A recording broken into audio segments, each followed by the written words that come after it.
Hi, welcome back. I'm Sharon, and I brought a new story for you today. As you know, my stories all are based on the truth. Now, I exaggerate, but one side note that I put in today is that there is an emu and an ostrich element. And that little side note is my dad owned an emu and ostrich ranch outside of Abilene. And I included that just for fun. Now to my story. Bessie Mae's heels click-clacked down the asphalt pavement to the back door of the mortuary, where she headed straight to the lounge. Mary Lynn was already there. Small talk consisted of Bessie Mae's southwestern cuisine the night before. I ordered spicy emu and charred ostrich. They came fresh from a ranch outside Abilene. You have lost your mind. Honey, Bessie Mae's eyes twinkled. They're the new white meat. Fallon barged in. I just got off with a psychiatrist of Taylor County. Beauregard had an emotional breakdown and is in the county sanitarium. He'll be locked up for 72 hours. I want you to go, both of you, down to Chance Funeral Home and take Granger with you.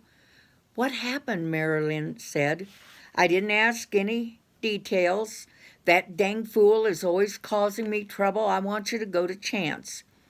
He looked at his phone to check his notes, and I want you to meet with a woman named Minnow Lafayette. Bessie Mae called the sheriff's office in Chance. Deputy Andy Fitz speaking. This is Bessie Mae Bustleby. I work with Beauregard Wienerman and will be driving down to Chance. I was wondering if you could give me any details on what's going on. Uh-huh.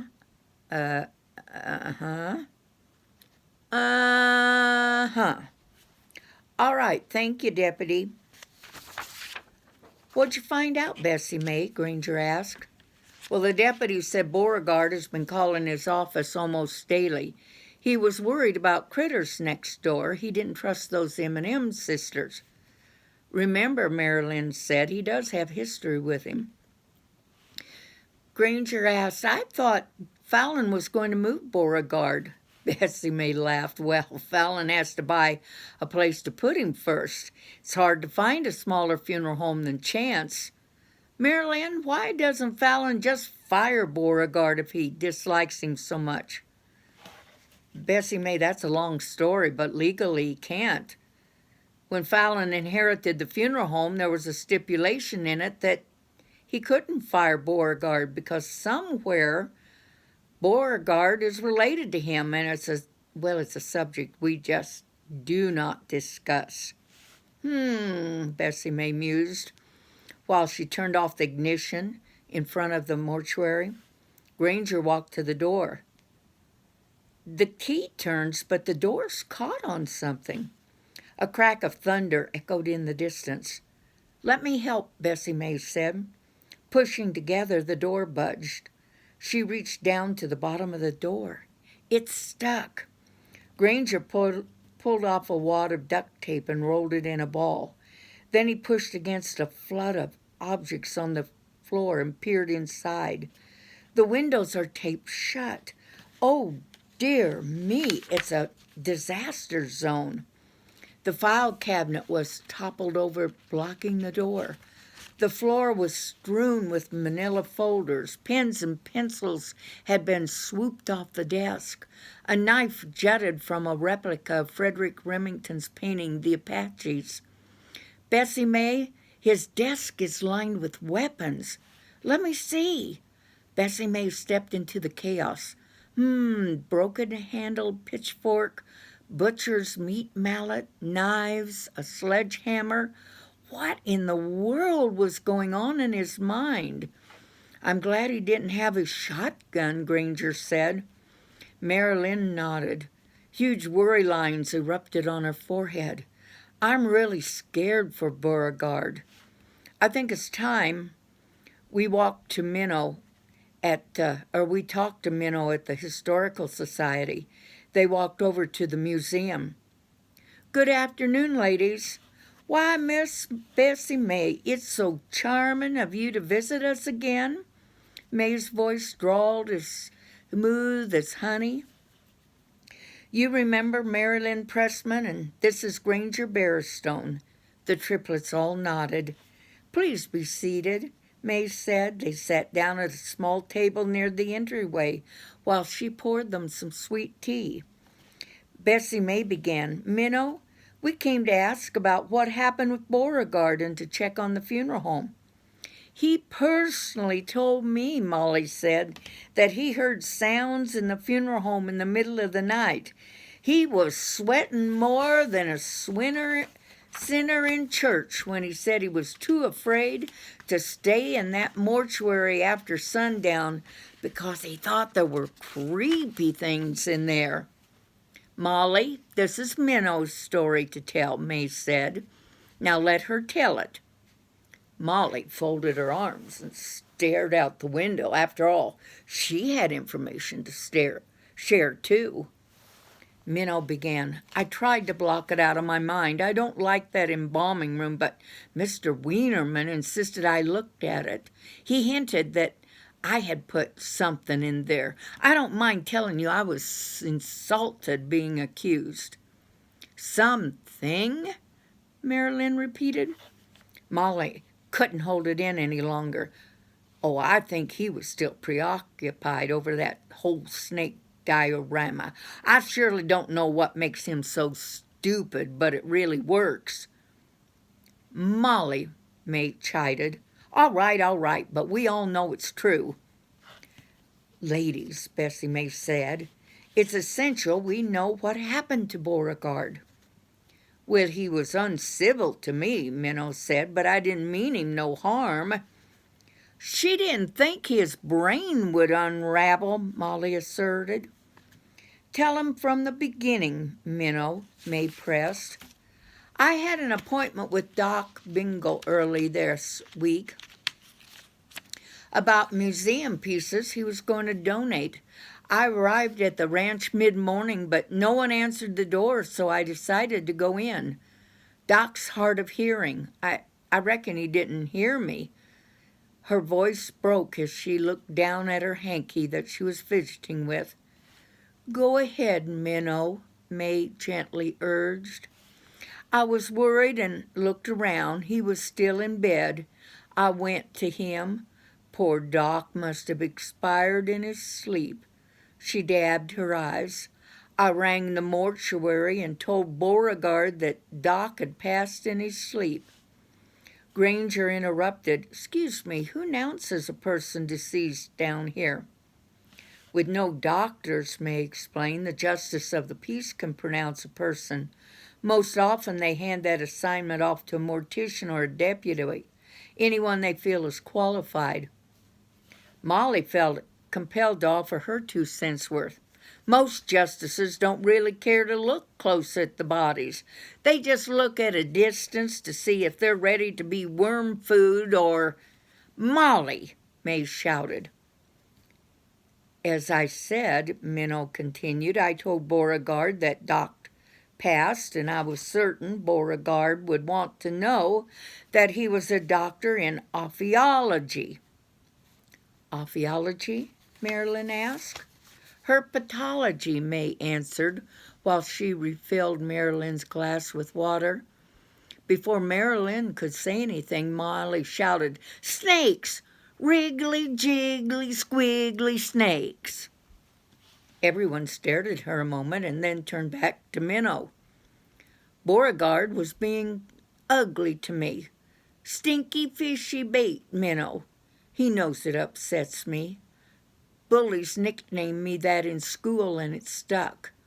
And then he said, I don't care if he's an eye doctor or anything else.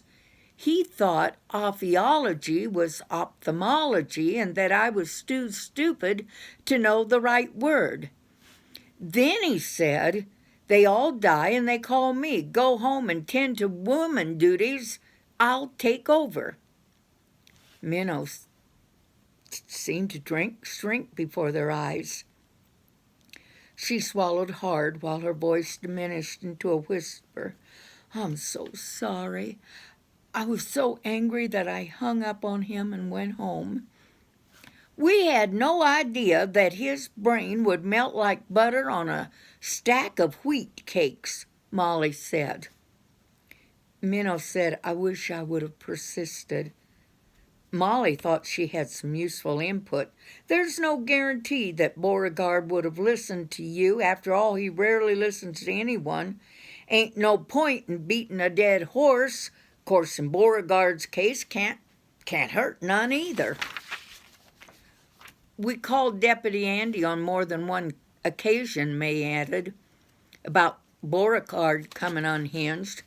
Beauregard kept ranting about some things slithering around his business, particularly his back room. It seems you've talked with the deputy on many occasions, Granger said. We have, May said. Beauregard is a handful. It was beginning to have an unsettling impact on our town. Minnow listed the events in the order they occurred before Beauregard's breakdown. She meshed the details into one story, combining information told to her by Beauregard, the local deputy, and several emergency personnel. Beauregard called Deputy Andy to meet him at Doc's ranch, but Andy told him he'd be delayed.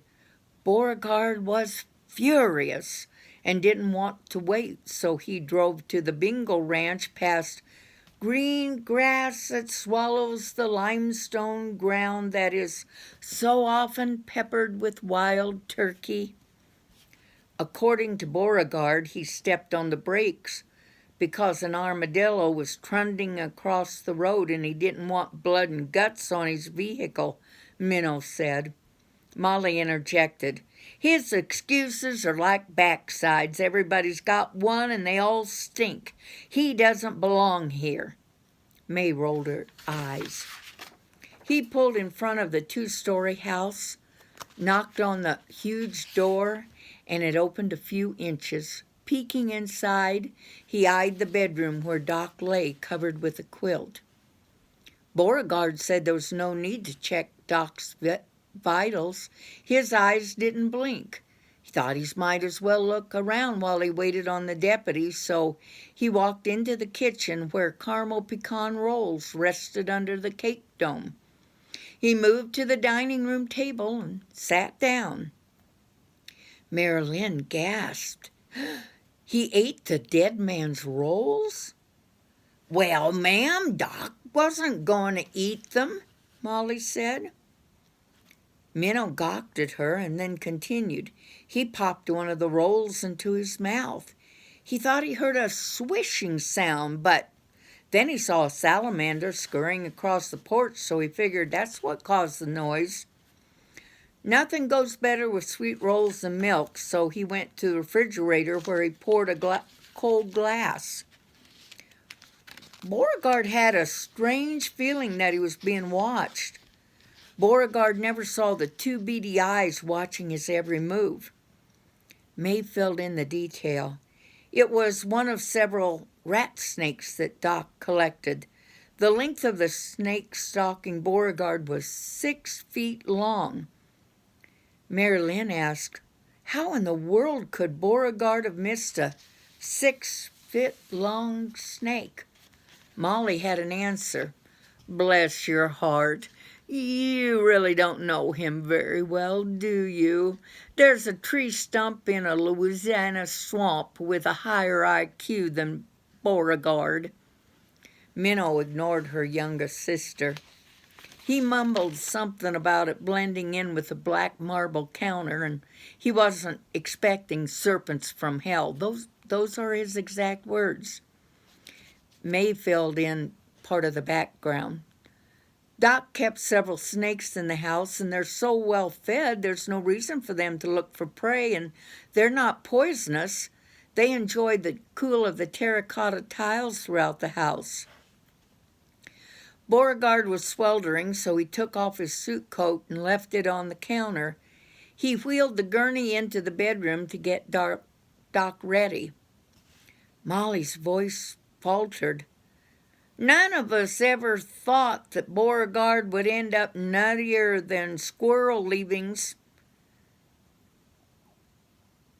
But he did. Granger couldn't help himself and snickered. Molly Bell Morrison, what's your gentility, young lady? May said. Sorry, but we all know it's true. One of Doc's favorites was hanging on a rafter. Minnow continued. When Beauregard lifted the sheet covering Doc, he saw one of the critters curled on Doc's feet. Marilyn clamped her mouth. Doc's body was cool by then, and it was trying to keep comfortable in the heat. Beauregard's screaming scared the critter hanging on the rafter. Oh, no, Granger whispered. The snake fell on Beauregard. Beauregard and the snake both were terrified. He took off running through the kitchen. When he grabbed his soup coat, Marilyn guessed, another snake was in it? Yes, ma'am, all 6 foot of it. When Deputy Andy arrived, he said he heard screaming, so he went running up on the porch with his gun drawn. He saw Beauregard batting the air while the critters were slithering away to safety. Deputy Andy couldn't calm Beauregard down. He kept punching and rotating the air in a circle. Molly couldn't hold it in. He used a stun gun on him. A stun gun, Granger repeated. Well, I declare, that's just what I said. Something wrong with your hearing, young man? Molly, remember your manners, May said, although scolding her at this point seemed pointless. That was when Deputy Andy called me to tend to the reptiles. The poor critters were so skittish, Minnow continued. Beauregard was lying on the ground. I was certain he was dead till the deputy told me he just couldn't budge him without help. The only way I could get his attention, I'm ashamed to admit, was to tell him a snake was at the hacienda door, and the only safe place was in the squad car. That jolted him into action. Deputy Andy got Beauregard calmed down, well enough that he thought he was safe to leave him at the funeral home for the night. Past 9 the next morning, Jim Bob at the barber shop heard screaming from the funeral home, so he called the deputy. In the night, Beauregard must have had a relapse. Deputy Andy was afraid Beauregard saw another snake, and since he doesn't like them either, he rang me up. What was Beauregard screaming? Bessie May asked. It's important to know what caused his breakdown. He was threatening to kill, Minnow exclaimed, anything that slithered through his front door. When Andy knocked at the mortuary door, Beauregard threw a hatchet and screamed, Geronimo! That's when the deputy told me he was calling the asylum in Taylor County to come get him, Minnow said. They put him in a straitjacket and hauled his butt off to the hospital right in the middle of the day, Molly emphasized, for us all to see, right in the middle of the day. I think we understand the gist of what happened, Bessie May said. Is there anything we can do for you before we leave? Molly was quick to answer. Make sure that the cheese is not slid off that boy's cracker when he comes back. Bessie May was not positive that she could do that. I hope you enjoyed today's story and that you had a smile or two. Have a blessed day.